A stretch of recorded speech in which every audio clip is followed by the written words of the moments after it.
Bihar cabinet की बैठक में एक बड़ा फैसला लिया गया है। सरकारी सेवाओं की नियुक्तियों में महिलाओं को सीधे 35% का आरक्षण दिए जाने की घोषणा की गई है।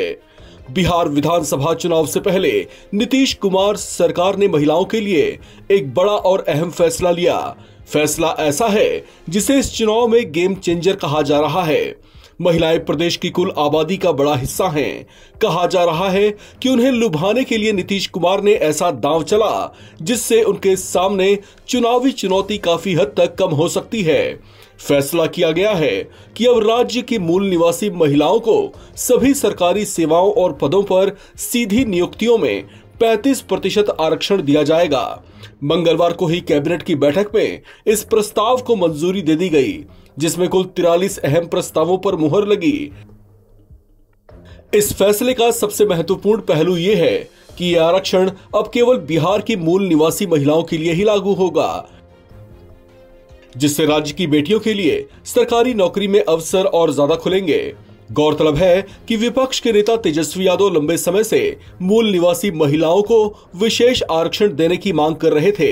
ऐसे में नीतीश सरकार का यह फैसला राजनीतिक रूप से भी काफी अहम माना जा रहा है, खासकर चुनावी माहौल के बीच।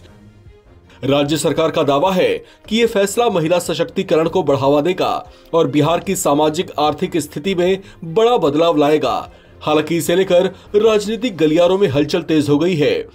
कहा जा रहा है कि ये बिहार विधानसभा चुनाव में नीतीश कुमार का बड़ा मास्टर स्ट्रोक साबित हो सकता है। नीतीश कुमार मंत्रिमंडल के अन्य बड़े फैसलों में बिहार में युवा आयोग बनाने का फैसला लिया गया है। इसके तहत सरकार की ओर से गठित युवा आयोग में अध्यक्ष समेत 10 लोग शामिल होंगे। मुख्यमंत्री ने सोशल मीडिया एक्स पर लिखा, बिहार युवा आयोग में 1 अध्यक्ष, 2 उपाध्यक्ष और 7 सदस्य होंगे, जिनकी अधिकतम उम्र 45 वर्ष होगी। ये आयोग इस बात की निगरानी करेगा कि राज्य के स्थानीय युवाओं को राज्य के भीतर निजी क्षेत्र के रोजगारों में प्राथमिकता मिले। साथ ही राज्य के बाहर अध्ययन करने वाले और काम करने वाले युवाओं के हितों की भी रक्षा हो।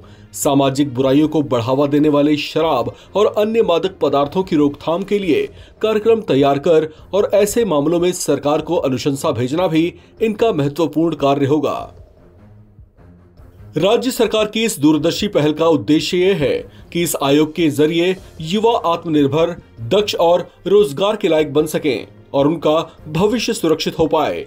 इसके अलावा कैबिनेट के अन्य फैसलों में नालंदा और गोपालगंज के सैनिक स्कूल में छात्रों को पोषाहार में और अन्य सैनिक स्कूलों की स्थापना के लिए आर्थिक सहायता को स्वीकृति दी गई है।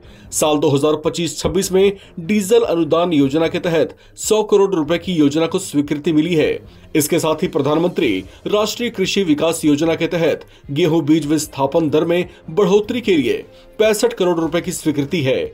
मुख्यमंत्री दिव्यांग जन सशक्तिकरण योजना के अंतर्गत राज्य के पिछड़ा वर्ग, आर्थिक रूप से कमजोर वर्ग और सामान्य वर्ग के दिव्यांग अभ्यर्थियों के बीपीएससी और यूपीएससी की प्रारंभिक परीक्षा में सफल होने पर मुख्य परीक्षा और साक्षात्कार की तैयारी के लिए 50,000 और 1 लाख रुपए की प्रोत्साहन राशि दिए जाने पर भी मुहर लगाई गई है।